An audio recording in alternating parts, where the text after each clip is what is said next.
Welcome back to another episode of The Healing Chamber. I'm Layla. And so today the topic is how to create an altar and worship yourself. This is something that I haven't seen anybody talk about for some reason, but I actually had a vision very recently about this because I've been working a lot with the planets. So I've been doing a lot of planetary magic. I talk about this a lot on the podcast. So obviously when you work with planets, you have to create an altar and, use some colors, candles, crystals, and offerings, sigils, that are associated with that planet, right? So obviously I've been playing with that. I've been having fun, looking at all the current transits and, working with these altars, and it's been working really well. It's been very fun. It's, when you do planetary magic, you basically work in harmony with nature, with the cosmos. So everything feels very easy and harmonious. But recently, like I said, I had this vision and I saw this altar with myself, with images of me, and then, all the colors that I love. And then I realized, I was like, oh my God, I have to create an altar and worship myself. Because when you get to the highest level of consciousness and you understand and you know that you're a god or goddess, obviously you don't worship anybody, that all the other gods and goddesses are actually allies and collaborators. So even when you work, for example, with the energy of Mother Mary, for example, Mary Magdalene, and you're able to channel her energy, you're able to channel her energy through your own vessel, but you're not worshiping her. They're not meant to be worshipped. They're meant to be allies. Even Hathor, like any goddesses, when we work with them, they're very clear that, obviously we have to be respectful, but it's more like a collaboration than just like getting on your knees and like worshiping Hathor and be like, please save me, please help me, right? So now how do you create an altar to worship yourself? Very simple. Obviously, you want to do the same thing as when you create an altar for a planet. You want to put things that you love. That's it. Super simple. And you want to put an image of yourself. When it comes to sigil, you can create one for yourself, or I just wrote down my full name on it. And I wrote some, self-love affirmations. And I know for some people it might seem like narcissism, but this is actually one of the highest practice of self-love. The difference between self-love and narcissism is actually very clear. When someone is narcissistic, they actually take pleasure in taking other people's energy. They love to hurt other people. Like they actually take pleasure in hurting other people, which is very different from self-love. They need supply as well. Narcissistic people are not able to feel connected to source. They're always connected to source, but they feel disconnected. They don't feel connected to it at all. So they have this like kind of God complex, but in a very negative way. It's like it's a shadow aspect of the human mind.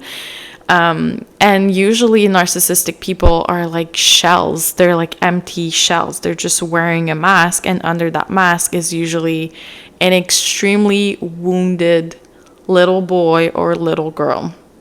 All right, so that's the main huge difference between narcissism and self-love. When you love yourself, you accept yourself, and you see yourself as a goddess, meaning that you see yourself as the creator or creatrix of your reality, and you understand and you fully grasp the meaning of the law of oneness, meaning that everybody is you pushed out, and you're basically creating this illusion around you and you start working with darkness and you become source, this is what it means to love yourself, to worship yourself as a goddess. So yeah, I feel like I had to do like this little disclaimer, but obviously it's not even comparable. Those two concepts are very different.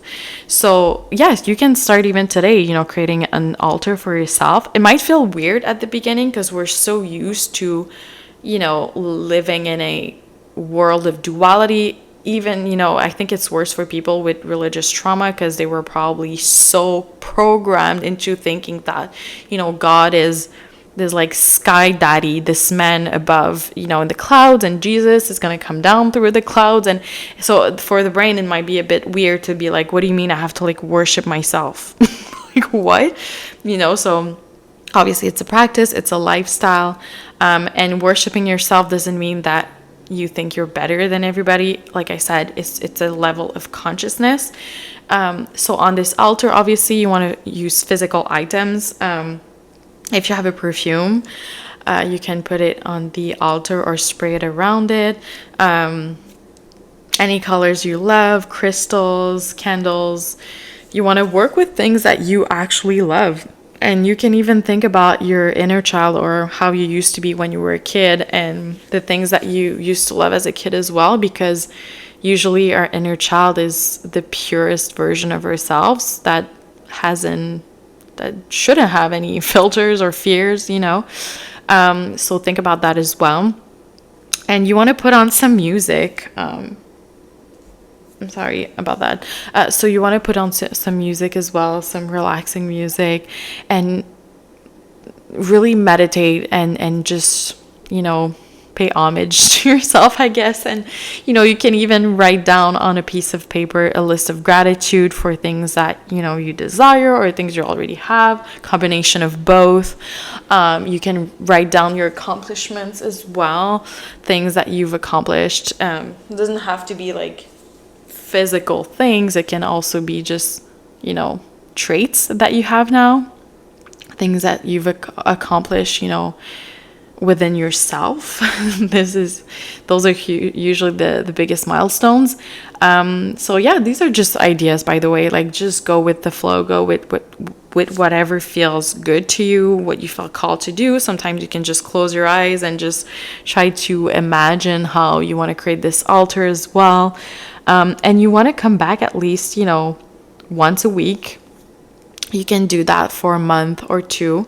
So once a week. I usually love Friday because it's Venus Day, but if you're a man, maybe Sunday, the sun, the soul, or depending, if you're a business owner, maybe you might want to work with Jupiter. So like you can do it on Jupiter on Thursday as well. Whatever day you feel called to do it. But once a week, you have to go back to your altar, clean it, make sure that no one has access to it, no one touches it, right? Because it's very sacred. And then you can clean everything, add a few things, remove a few things, whatever you feel called to do. Put on some music again, and just do it as a consistent practice for, like I said, at least a month or two, so you can really build energetic momentum as well. All right. So let me know once again if you have any questions, comments, suggestions, and I'll see you tomorrow for next episode. Bye.